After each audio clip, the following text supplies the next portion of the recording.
Hola y Dios bendiga.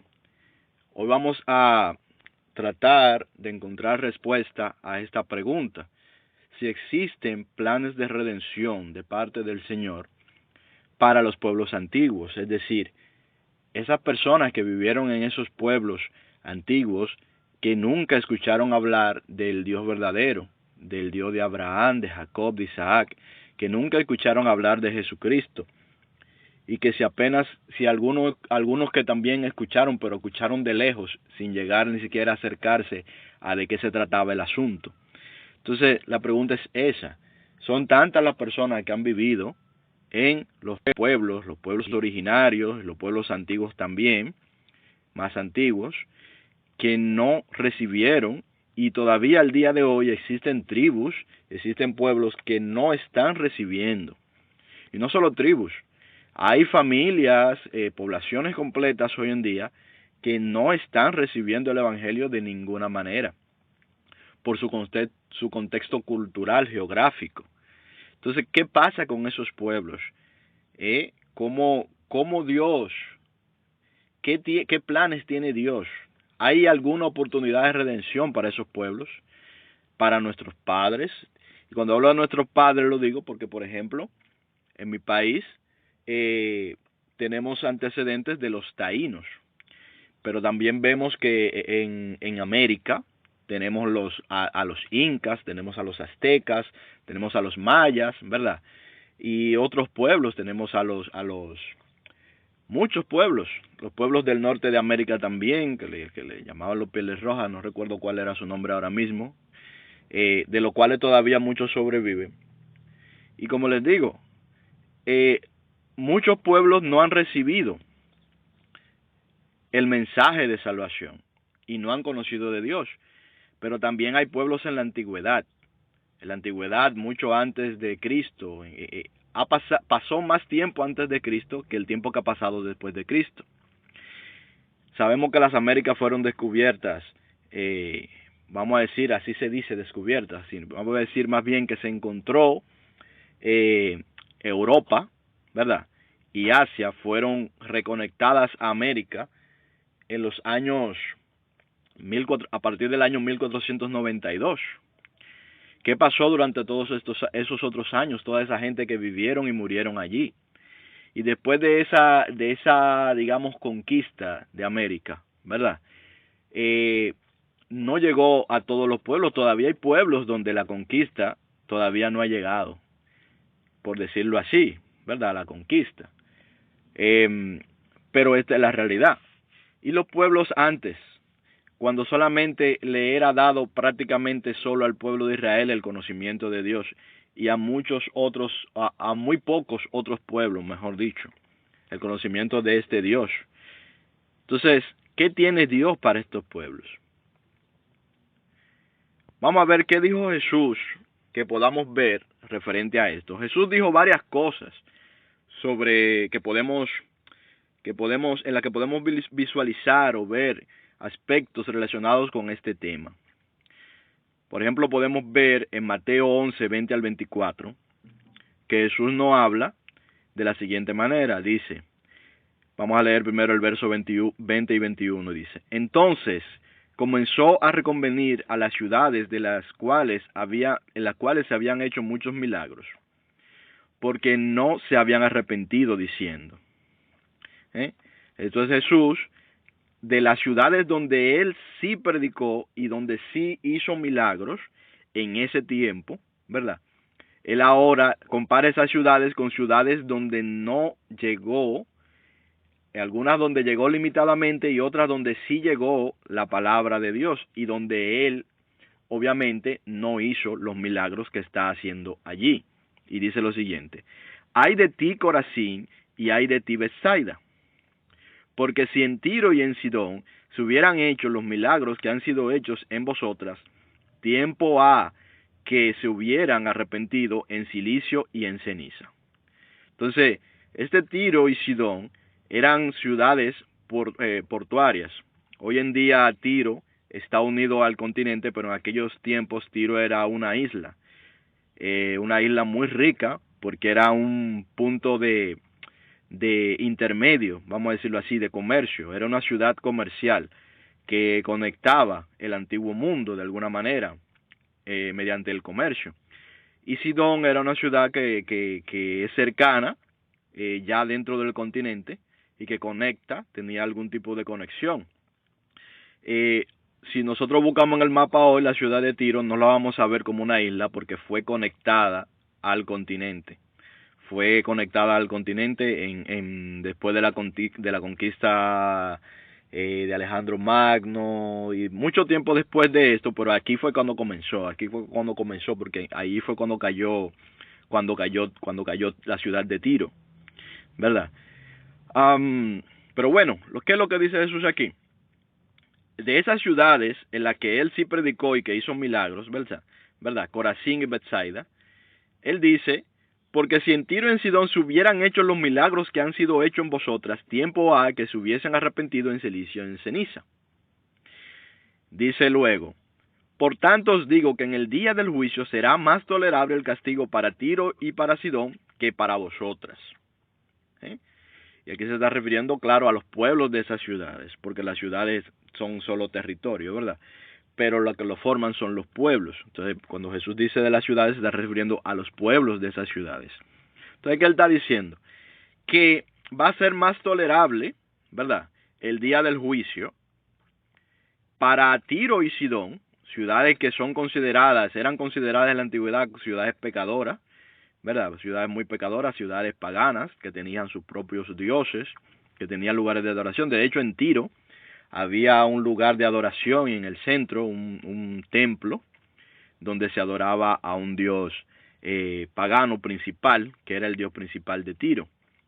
Y seguimos leyendo entonces, y dice, y tú, Capernaum, que eres levantada hasta el cielo, hasta el Hades serás abatida, porque si en Sodoma se hubieran hecho los milagros que han sido hechos en ti, habría permanecido hasta el día de hoy. Esto dice Jesús, es decir, está diciendo de Capernaum, ¿verdad? Está diciendo que es una ciudad que sí ha recibido la palabra de Dios, es una ciudad que sí ha recibido milagros, ¿verdad? Él la está comparando con Sodoma. Sodoma, una ciudad que ya no existe, donde sus habitantes murieron, ¿verdad?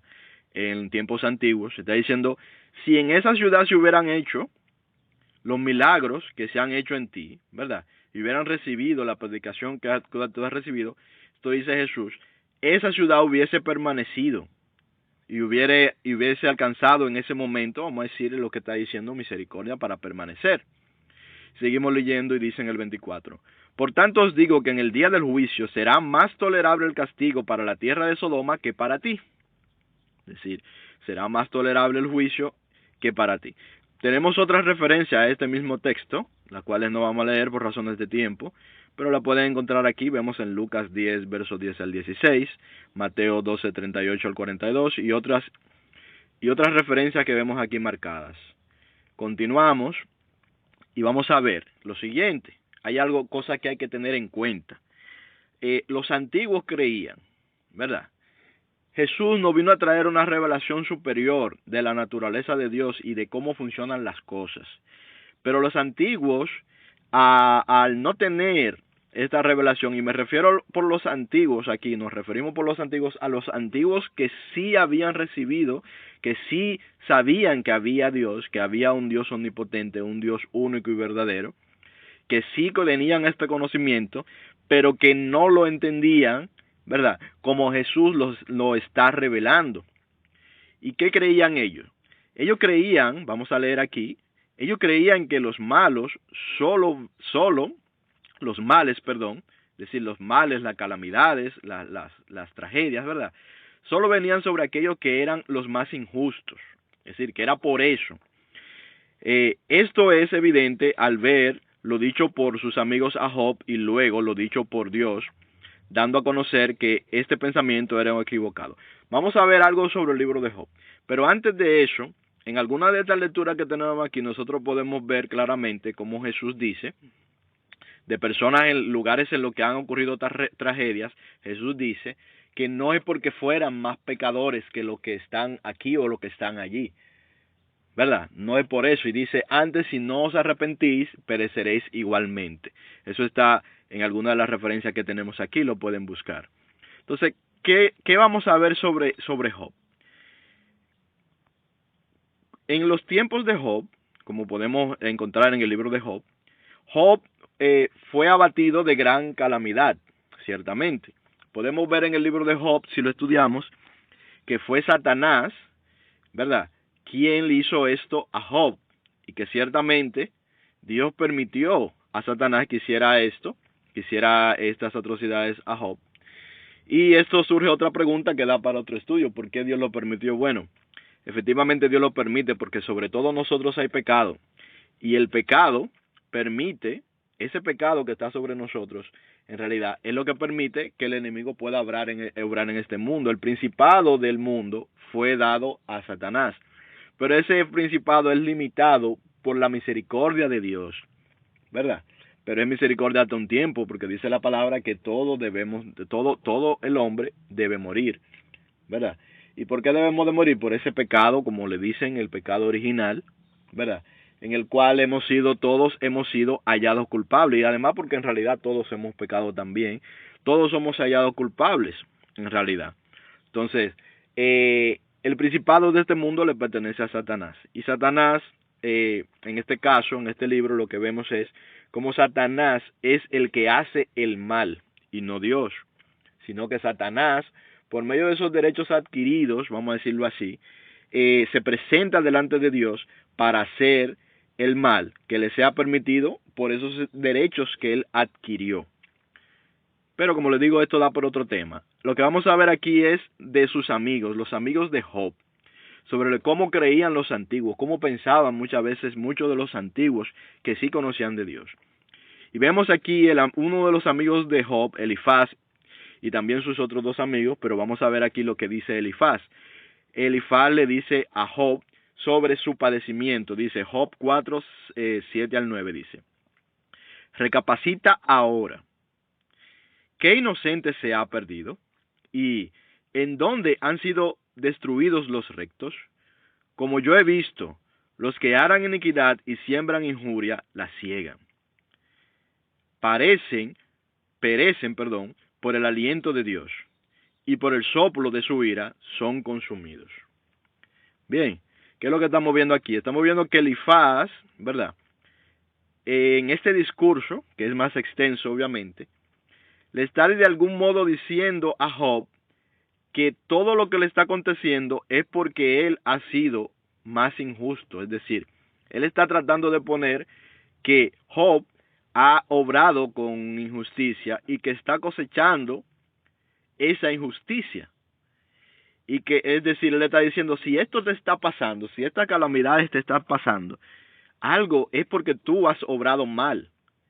Le está acusando. Esto es lo que sucede. Elifaz está acusando a Job junto con sus amigos. Pero vamos a ver qué dice Dios respecto de esto. Vemos que cuando Dios habla, ya nos vamos a Job capítulo 42, ¿verdad? Y Dios habla desde un torbellino, le habla a Job y también le habla a sus amigos. Y en esta parte le habla a sus amigos. Y dice lo siguiente: los amigos de Job, a Elifaz y demás. Dice: y aconteció que después que habló Jehová estas palabras a Job, Jehová dijo a Elifaz temanita: mi ira se encendió contra ti y tus dos compañeros, porque no habéis hablado de mí lo recto, como mi siervo Job. Bien, ¿qué quiere decir esto, señores? Dios le está diciendo a Elifaz que su discurso es equivocado.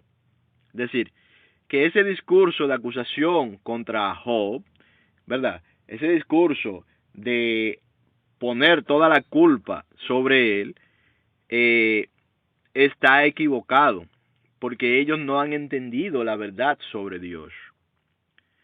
De alguna manera también ellos están diciendo que es Dios quien hizo esto. Y en realidad no ha sido Dios quien lo ha hecho, sino que ha sido Satanás. Ellos no conocían posiblemente la figura de Satanás, ¿verdad? Entonces, seguimos leyendo en el verso 8, y dice: Ahora pues, tomaos 7 becerros y 7 carneros, e id a mi siervo Job, y ofreced holocausto por vosotros, y mi siervo Job orará por vosotros, porque de cierto a él atenderé para no trataros afrentosamente, por cuanto no habéis hablado de mí con rectitud como mi siervo Job. Es decir, Dios está diciendo lo mismo de nuevo. Ustedes no han hablado, ¿verdad?, de mí con rectitud como mi siervo Job. Es decir, ustedes son los que estaban equivocados, ¿verdad? Pero vayan ahora y ofrezcan holocaustos para yo tener misericordia de ustedes, y Job orará por ustedes, y yo tendré misericordia de ustedes también por medio de la misericordia que Job también ha de tener sobre ustedes. Es decir, Job va a pedir por sus amigos, los que lo acusaron, ¿verdad?, los que le señalaron. Job debe de pedir por ellos con misericordia, porque ¿dónde que estuvo el fallo? El fallo estuvo en que no fueron con misericordia a Job. Ellos fueron a un Job que estaba abatido, y en lugar de obrar sobre él misericordia, lo que estaban haciendo era acusarle. Y acusándolo de la manera que acusaban, también estaban acusando a Dios. Y Dios lo que quiere de nosotros es que tengamos misericordia los unos con los otros. Eso es lo que Dios nos pide, porque Él tiene misericordia de nosotros. Vemos en el verso 9 que dice: fueron pues Elifaz de Matita, Bildad Sujita y Sofar Naamatita, e hicieron como Jehová les dijo, y Jehová aceptó la oración de Job. Vemos cómo esta historia termina en esta oración, vamos a decir, culmina este evento, esta parte, ¿verdad? En esta oración de Job, que ora por los amigos que le acusaron. Esto es lo que nos enseñó Jesucristo. Jesucristo dice: ora por los que te calumnian, bendice a los que te maldicen, ¿verdad? Es decir, tengamos misericordia los unos de los otros. Tratémonos los unos a los otros con misericordia y con amor. Este es el mensaje de Cristo. Esto es lo que Dios siempre ha querido del hombre.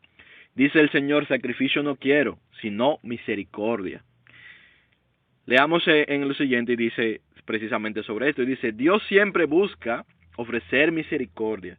Dios está, señores, en el negocio, en el trabajo de la misericordia. Eso es lo que Dios quiere, porque solamente por misericordia el hombre puede ser salvo, puede ser rescatado, porque ciertamente hemos pecado.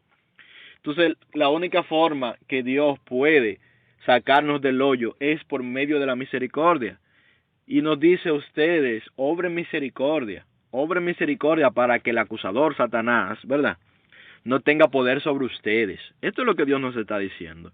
Vemos lo que dice en Oseas capítulo 6, 6 al 7. Y dice así: porque misericordia quiero y no sacrificio, y conocimiento de Dios más que holocaustos. Mas ellos, cual Adán, traspasaron el pacto, allí prevaricaron contra mí, dice el Señor. Tenemos otras referencias aquí también que podemos buscar.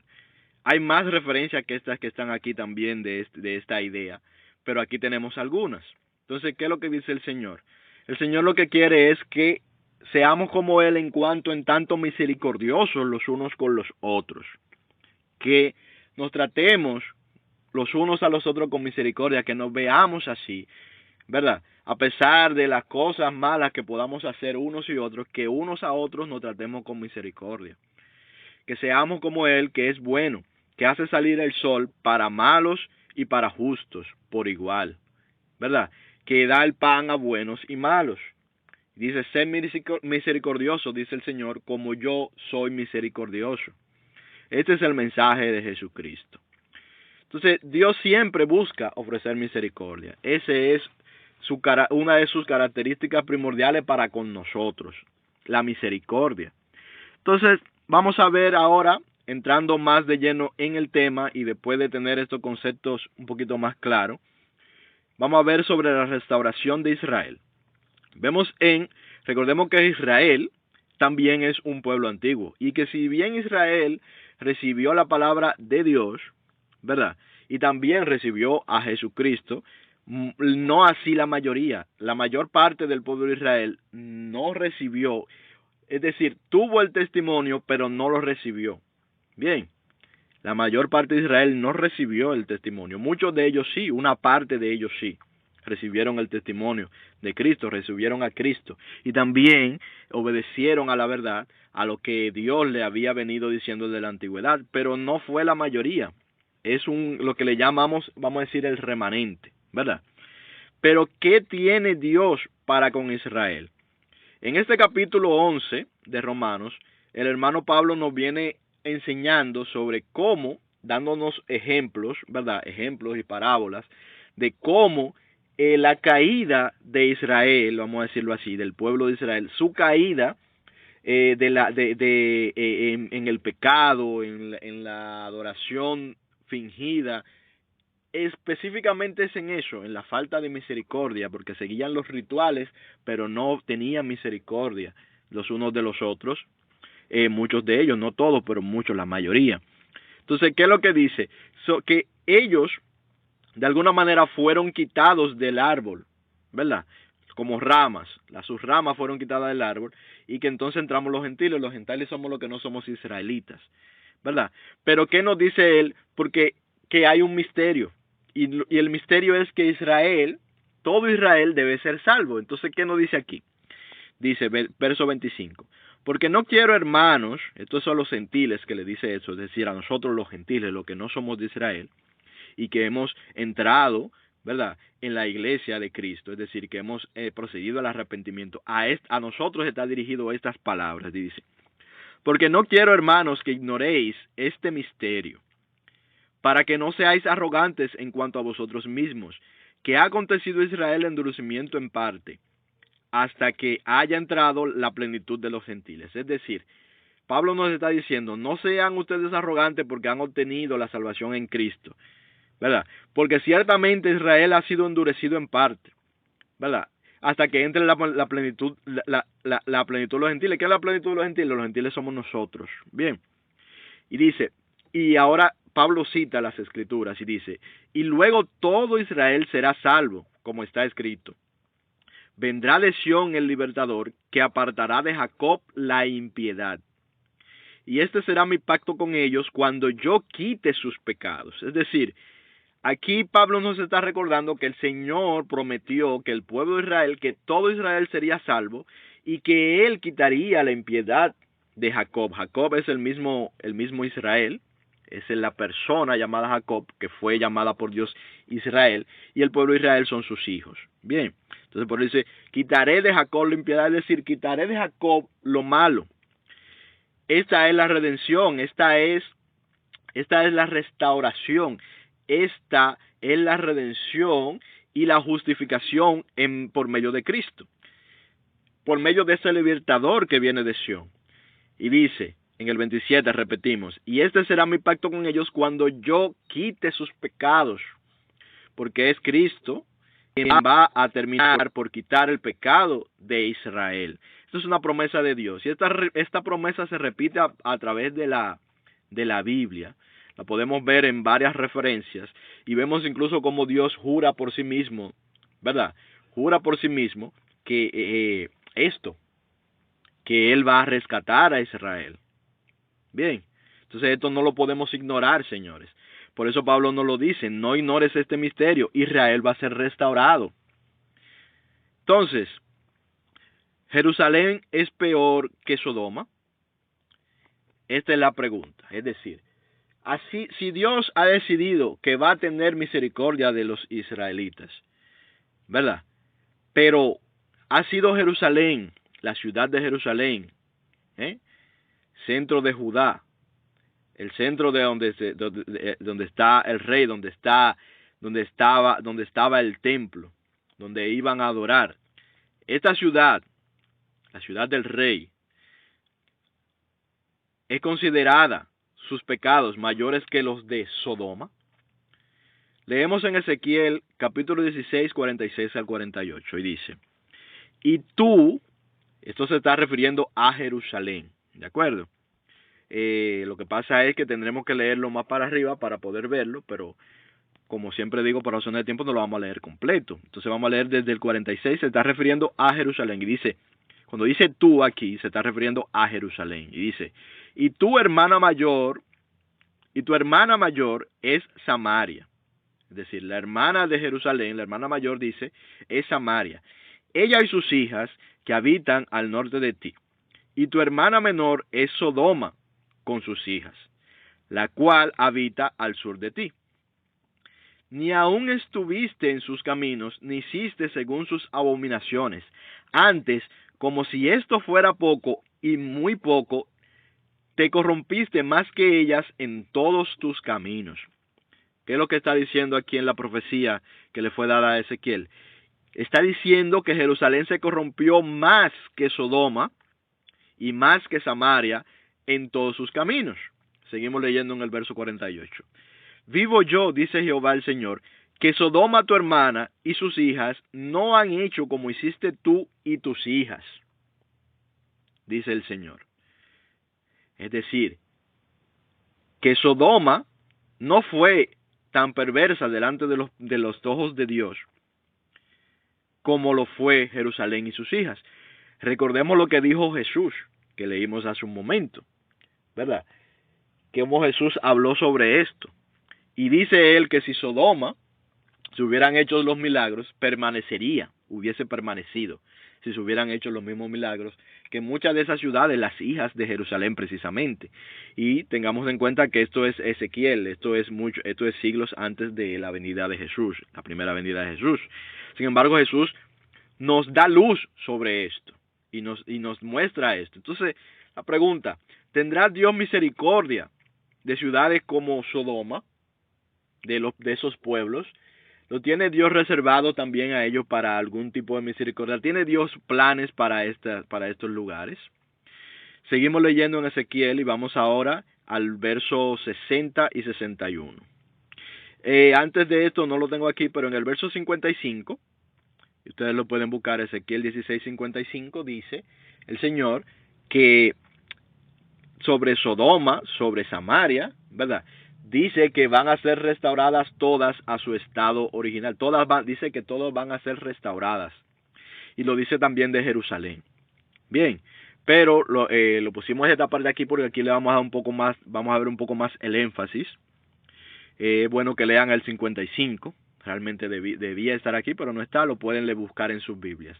Pero vamos a leer lo que dice. Y dice, el verso 60 dice, antes yo tendré memoria de mi pacto. Fíjense bien que es mi pacto que dice el Señor, no tu pacto, sino mi pacto, ¿verdad?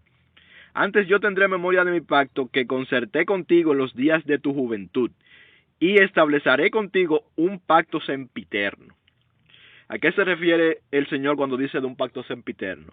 Se está refiriendo al reino de Dios, que tiene el reino de Dios con los hombres, que tiene un principio pero no tiene un fin. Sempiterno significa eso, que tiene principio pero no tiene fin.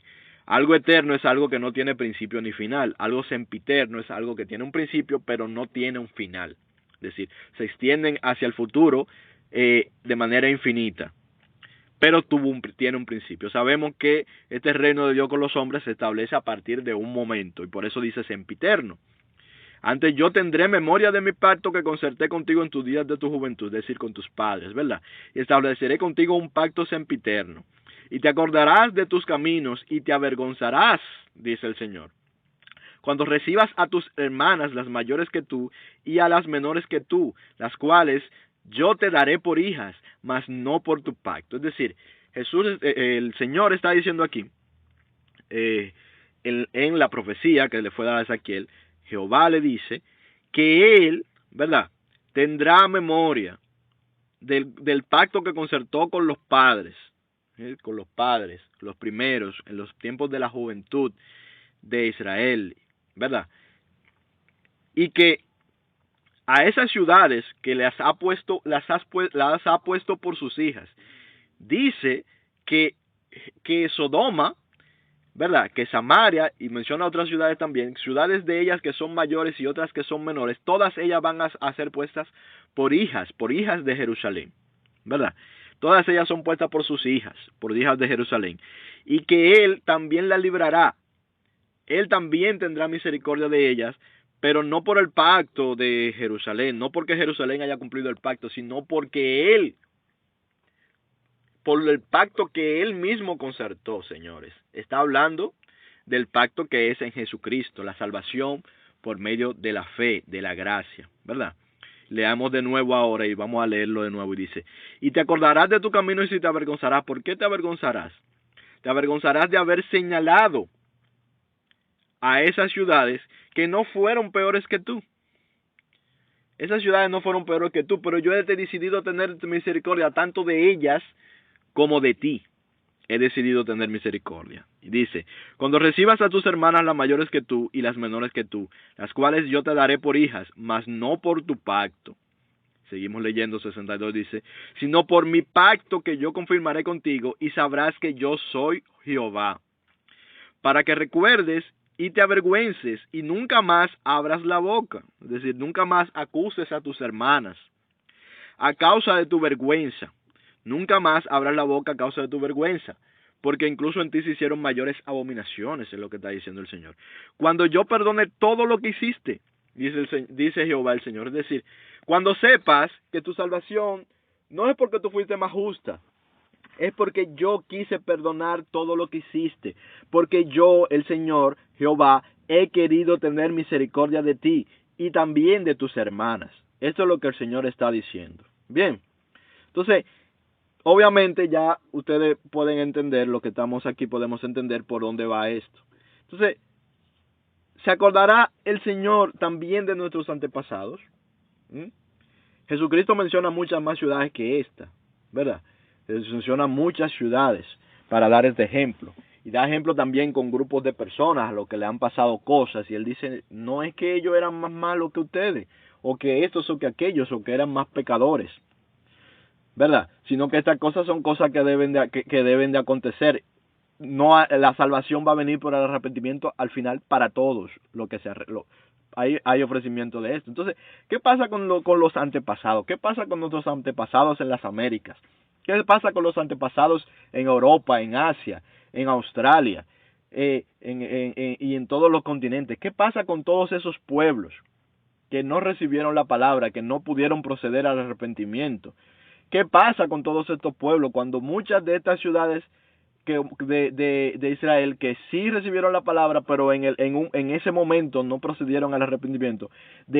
Para ellas tiene Dios planes de salvación. ¿Tiene Dios planes de salvación también para esos otros pueblos? ¿Tiene Dios planes para tener misericordia también de otros pueblos, de otros tantos pueblos? Veamos lo que dice en Ezequiel 16. Creo que me fui para atrás, perdón. Para adelante que vamos. Romanos 14, verso 11. Aquí que vamos a leer. Y dice así, porque escrito está, y esto es una cita, dice, vivo yo, dice el Señor, que ante mí se doblará toda rodilla y toda lengua confesará a Dios. Amén. Cuando dice esto, dice el Señor, y esto dice el Señor que lo juró por sí mismo. Pueden buscar en estas referencias que aparecen aquí, y van a ver que dice el Señor juró por sí mismo, no pudiendo jurar por alguien mayor, ¿verdad? Que ante Él se doblará toda rodilla y toda lengua confesará a Dios. Y cuando toda lengua confiese a Dios, ¿cómo es la salvación? Es la pregunta. ¿De dónde procede la salvación? La salvación procede, señores, de la confesión de fe. Habrá oportunidad para los pueblos antiguos de confesión de fe. El Señor dice que toda rodilla se doblará y toda lengua confesará a Dios. Vamos a ver ahora lo que dice en Apocalipsis 7, 9. Dice en Apocalipsis 7, 9, dice lo siguiente. Después de esto miré, y he aquí una gran multitud, la cual nadie podía contar, ¿verdad? De todas las naciones y tribus y pueblos y lenguas, que estaban delante del trono y en la presencia del Cordero, vestidos de ropas blancas y con palmas en las manos. Amén. Esto es una visión, ¿verdad?, de mucha gente vestidos de todos los pueblos, tanta gente que no se puede contar la multitud. Y dice que estos están vestidos de ropa blanca, es decir, que estos han sido justificados en el nombre de Cristo y han recibido un nuevo cuerpo, ¿verdad? Han sido puestos en un cuerpo limpio, vestiduras blancas. Y dice que vienen de todas las naciones, de todas las tribus, de todos los pueblos y de todas las lenguas. Y la pregunta es, ¿habrán allí de esos pueblos, estarán allí de los pueblos de los incas, de los taínos? ¿Estarán allí de los aztecas? ¿Estarán allí las tribus? ¿Verdad? ¿Estarán allí los pueblos? ¿Estarán allí representadas sus lenguas? ¿Estarán allí representada la gente, la gente de los pueblos, de todos los pueblos que existieron y se extinguieron también, antes incluso de haber recibido el Evangelio? ¿Estarán allí representados? Pues leámoslo de nuevo, otra vez. ¿Qué es lo que dice la palabra aquí, Apocalipsis 7:9? ¿Verdad?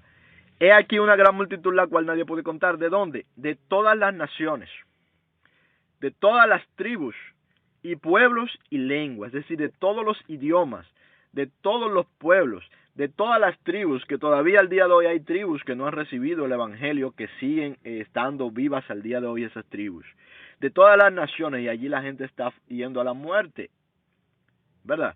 Han pasado miles de años. Entonces, ¿tiene Dios planes para todos ellos? Tenemos aquí otra referencia, como le decía, que la pueden buscar. Hay más referencias también sobre esto, pero aquí tienen algunas que son suficientes para empezar. Son suficientes para empezar a ver esto. Yo creo que sí. Creo en el Señor, que como es su promesa, Él tendrá misericordia. Él tiene planes para todas las naciones, para todas las lenguas y para todos los pueblos, para toda la humanidad. El negocio de Dios es la misericordia. Esa es la misericordia. Y eso es lo que Él quiere que nosotros tengamos, misericordia los unos con los otros. Amén. Gloria a Dios. Entonces, creo que hasta aquí está bien. De esto se puede seguir abundando. Hay más temas sobre esto que podemos encontrar en la Biblia, sobre este concepto. Sobre todo llevándolo más a lo personal, no solo a los pueblos como pueblos, sino también a lo personal, a las personas que no recibieron la ley y los profetas, y las personas que no han recibido el Evangelio. De ellos también nos habla en la misma Biblia. Bien, entonces Dios les bendiga mucho. Nos seguimos viendo.